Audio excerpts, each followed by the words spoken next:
how do you see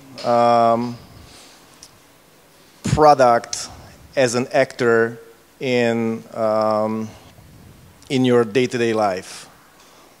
As a developer or you're actually investing in that, right? Exactly, I'm an investor. Yeah, okay. I mean, I think product management, I mean, everyone in tech builds a product or a service, but I think you can do it in many different ways. And I think in the beginning, it was very engineering-led. So you started programming whatever, and then you got to a product, and that's one way of doing it. And then I think especially in the US, the last 10 years, product management has become a more and more central part of building a product. It's a specific role, it's a process, and it's no longer that like in the end of the development process, you send off whatever you have developed to some designers to paint it. But now it's like an integrated process where you start with needs or insights, and then you build around that. I guess you hear like lots of ideas every day that are prone to become a product. How do you evaluate those? How can you tell apart? I mean, I believe you have your own metric, like you will only invest in something that will be successful. How do you draw that line? Well, the easiest way of doing that is to let Darwinism play. So we don't do seed investments at EQT Ventures. We start investing in the A rounds. Our smallest ticket is 3 million euros. And that means that you already have some kind of traction. Okay. So I don't have to guess whether this would work or this won't work. You already know. Kind of. But then you have some kind of metrics, you have some kind of idea of whether this will work or not. How do you guide it? So it does have traction, you invest the money, and of course you're hoping for return of that. Yeah. Right? How do you guide it so that you can increase, or what's your goal there? What's your method? Yeah. Yeah. So what we do is when we meet a new company, first of all, we as a team have to be able to assess it. So if we don't understand whatever this is all about, most likely we won't be able to assess it. So we only look at stuff that we kind of understand. Which I think is a lot of VCs might do different. And then I think what we do then, I think, is that we look at the market. Is this something that we believe in? Can this become big? And then we look at the team and say, is this a team to, like up until now, how well have they executed? And moving forward, how well do we think they will execute? But then I think there are certain tricks. I mean, my background is as a product designer, so I think just like there is, someone said that you can just look at someone's shoes and see like how that person is. I think just by looking at the front end of a service, I think you can see, do these people have a product-centric culture? Do they know what they're doing? Does this look okay, or does this look like crap? Do you evaluate any metrics that the team is driven by? Yeah, of course. I mean, we evaluate a lot of metrics. I mean, we look at, depending on what it is, what business model the company has. We look at the metrics. If it's a consumer app, we look at everything from like retention to customer acquisition cost and lifetime value, and all the standard metrics. And we do cohorts and. And about this, what kind of products are you investing in? Purely software or combination of hardware and software, IoT? What's your field, like majority of, or you don't choose, you just go for the money? Exactly, just go for the money. No, we focus on software, and in certain cases there is also a hardware component to that software. We haven't done any like pure hardware investments just yet. Okay. It's harder to scale. I mean, software is easier to scale. Have you tried to measure this far? I mean, I believe you've seen like a dozen or hundreds of products or teams or stuff. Do you have any idea, or have you rationalized what would be the proper, I would not say culture because it's kind of difficult to maybe describe, but what would be the proper attitude about the product that teams have to have in order to be successful? So one thing that we decided pretty early on is that one of the founders of the company has to have a tech background. And we see a lot of teams, especially in Germany, for instance, where there's a lot of companies founded by like a couple of business people, but there's no tech co-founder. So we made that mistake once or twice, and now we only invest in companies with a clear tech co-founder in the founding team. So that's one thing. And then we also look a lot at the dynamics in between the founders. So you can observe that a lot. Relationship between them? Exactly. Like if is one person doing all the talking? Do they let each other talk? Do they listen to one another? Are they irritated towards one another? I mean, if you in the pitch might be very well rehearsed, but if you go out for dinner afterwards, you will get a feel for that dynamic. So actually, I think that is like a component in the negotiation, not just the pitch, but let's grab something to eat afterwards. Yeah, sure, yeah, and of course references and all that. But I think the dynamic between the founders, and also like, are these founders in it for the long run? And yeah, I mean, just talking about other things, you can get a glimpse of what drives that person. Is this person in it to make a quick buck, to flip this quickly and sell it, or is this person in it to get a really like long-term big company? Hold on, we have a few questions. How to switch from software service provider to product creator? Is this a capital kind of? Radu asked that. Yeah, Radu? Yes, okay. Hey, Radu. Sorry. Okay. Can you explain? Sure. So I work in the software industry, and one of the things that I saw in Romania and more particularly in Cluj is that many companies are software providers. So they're not creating their own products, but they're actually outsourcing. Ah, now I understand. Yeah. Outsourcing, yes. And I see that in these last years, there's been a trend to switch from this kind of, the customer tells you, okay, this needs to be done, this is what he needs, and you deliver him what he needs. More towards maybe, worth figuring out for ourselves what we need, what the market needs, and we deliver it, out of our own means. So we don't need a business owner or someone to tell us what kind of software to create. Yeah. So I've both run startups and product companies and also digital agencies. And I think one learning, at least for me, is that it's very, very hard. I mean, it's the same skill sets you need for both. You need like designers, you need developers, you need the same people. But I think it's very hard to combine. And I think the reason for that is that if you're a service provider or an agency or a consultancy, you work for a customer, and every bad planning of the customer ends up on your lap. Meaning that if you have a separate plan for your own product, that plan will never happen, because the bad planning of your customer will always impact the customer's priorities will always be higher than your own priorities. So the way we played around with this was that we created like separate teams, and we borrowed in people, which kind of worked. But the problem then is that since a consultancy or an agency or service provider is like you have a very short horizon. You need to get like money in every month through contracts. You need to pay out the people, right? Exactly. Yeah. And then when you run a startup, you might need to work on something iteratively for half a year to get it to work. So my learning is that it's very hard to do both in one organization. It has to be in separate entities, and maybe find like the funding platform or something like that for the product company, not connected to a consultancy, because at least for me that never really worked. So maybe make use of the same people.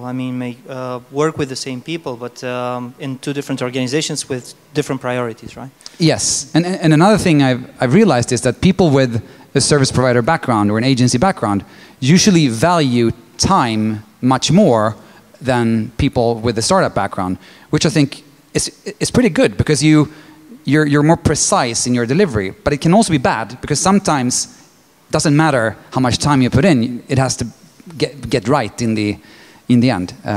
But especially designers, I think, are really good to hire from agencies into startups. It might be some difference between projects and products.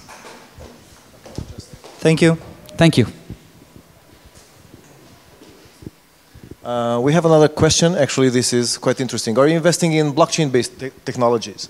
would love to. We've been looking at a few things. A challenge for us as a VC is that a lot of the blockchain companies do ICOs, which is in a way making us not be able to participate. But yes, very interested in it. Okay. What do you do if you are the project manager and the founder is the one not understanding the concepts you talked about on the main stage? I would... Please explain yourself. Yes, yes. No, but I think this is a very good question. And I mean, it's hard. And I think I touched upon it, that if you're a founder and you're giving away control to someone managing a product or a project, as a founder, that can be very scary. But to me, this is an ultimate test if this founder can be the CEO of a big company. Because if you can't delegate, you will never be able to manage a company with several hundred employees. And grow, basically. Exactly. And of course, you want the person who is like obsessive and want everything to be good. But that person also has to be able to rely and delegate to other people. So I would say, I mean, try talk to the founder. If that doesn't work, find another founder to work for, or do it yourself. That would be my tip. Okay. You have a question? Sure. Hi, my name is Diana Tamash, and I would have a question. I read about the difference between a product manager and a product owner, but I was wondering, what do you think about, and which would be the main difference? From my perspective, it shouldn't be any, but it's not quite clear, so. So I think it's different in different companies. It could be that if a company becomes so big and you have a certain number of products or features, there is one person in charge of the product, and then there could be many product managers working for him or her. So a product owner could be a product director and then like 4 different product managers underneath, or it could be the same. And it could be different words for the same thing as well.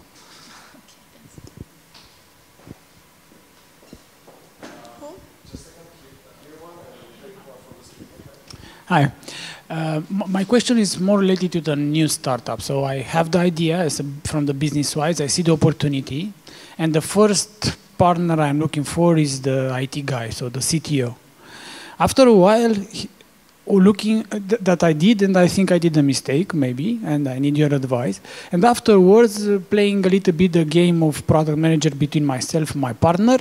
And in the second phase, after the first round of investment, we decided to hire someone as a product manager. But we conclude with the fact that the CTO is more powerful in terms of influence, and not letting the product manager to bring the benefits and to manage his role on the right way. I'm now playing more as a CEO, looking to the company. I don't want to go too much and to create a conflict between them or to try to mitigate. It's a little bit of, a balance, and it's strange.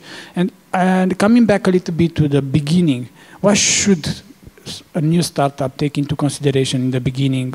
It's for sure the idea of the business. The idea is linked with a platform, a software. Should start first with a product manager. We should start first with a trio of product, a developer, and a designer, as you mentioned on the stage. What's your advice? Because indeed, it's a matter of money and resources for the right way in terms of product and putting away the idea for the big success. I mean, I guess it starts the way it starts. I mean, if whomever was in the room when you came up with the idea and wanted to do it, you were the founders. But I mean, if you could decide, I mean, sooner or later, you will need the trio of some business person, some tech person, and some design person in the end. And maybe also if you're disrupting something big, maybe a person with deep domain expertise. Let's say if it's like a medical thing, you might need a doctor. It's a law thing, you might need a lawyer. So those would be the 3 or 4 people you really, really need. In what order do they come? I think it's very, very hard to say. I mean, in the end, a business person alone won't be able to launch a startup. A designer alone won't be able to launch a startup. But a tech person alone could launch a startup and could be very talented at design and business as well. So I would put the tech person slightly higher on the scale of importance. But it's very hard to say, I think. And then in terms of the question, what I look at, I mean, I think it's about the team. I mean, the idea and the market, sure, but I think it's about the team. Because, yeah, bad teams can't even get things off the ground, they just fight. And good teams could create the fantastic product, even in a market that is not the biggest market.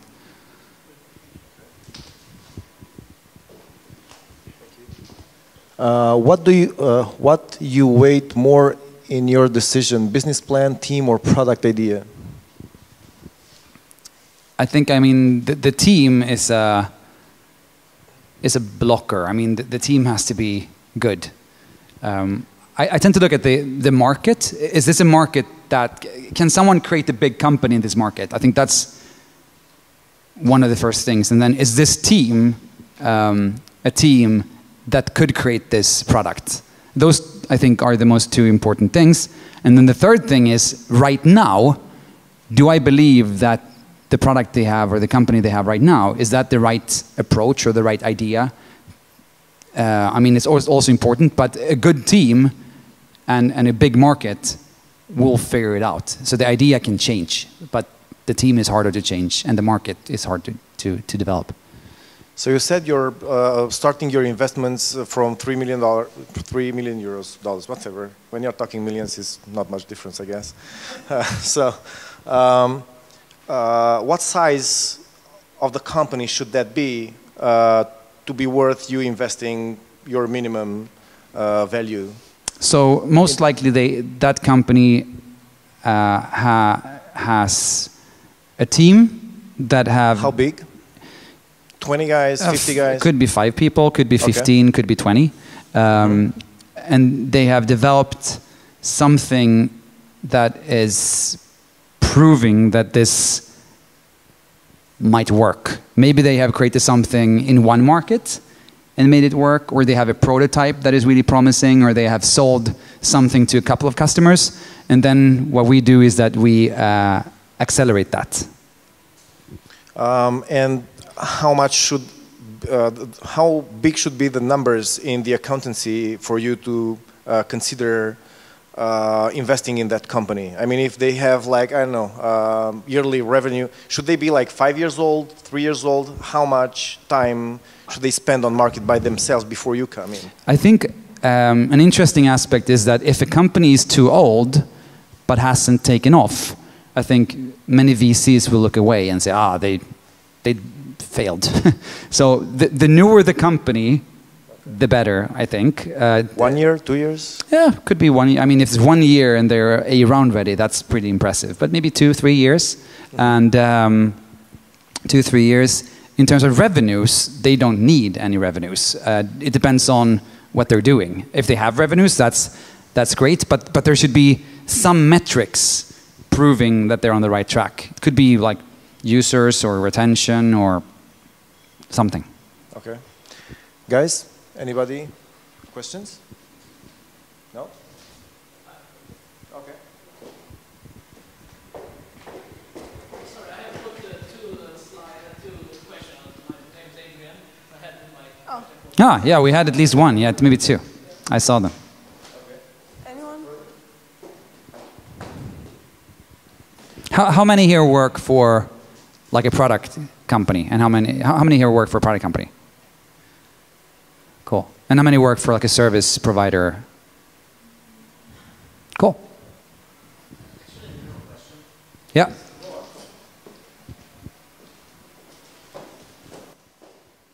Hi, so I work at a service company and we're looking to transition ourselves from service to product. And we've been having a lot of difficulties with that because what we do is we create prototypes for for people who have startup ideas so they could go and pitch to VCs. And we want to we want to be an educational platform where these people, these founders can actually get product-like education because we can serve them the product instead of a service because that would be generating a lot more revenue for us. What is it called? It's called Hyper Apps. It's a company based in Australia, in Sydney, and it has a production office here in Cluj. Got it. Okay, cool.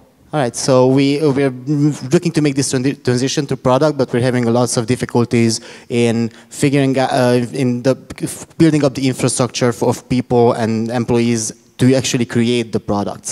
And the service that we are doing, it encompasses so much time for every employee that we have too much overhead. We can't really get on to creating the product. We've been trying to advise the founder. I was the project manager guy, like asking what should I do with my founders, as we're not actually getting through to them about how to lower the overhead and make the transition smoother into product. So I was like, actually, if you have any advice for us to do that. In a way, that's back to the first thing we discussed, that like I didn't exactly understand how your current model works, but if you work for other people and then you want to start working for yourself, man, when I ran an agency and we tried to set up a startup studio, it took like 3 years and it failed. So I mean, and then what I did was that I quit and then I set up a company and it worked out pretty well. So I just think it's very hard, even if you have like maybe the only way to do it would be to create a totally different department with some people. That whole overhead thing, back and forth, borrowing people, very hard, I think. It's better just to say, okay, these people work on this product and it will have to cost whatever it costs for that to work out. And then that team can create its own culture. And sure, then that team can borrow some resources from the service provider's side. So basically, we just treat it like a different company or like a different I think branch. so. Unfortunately, I think so. Thank you.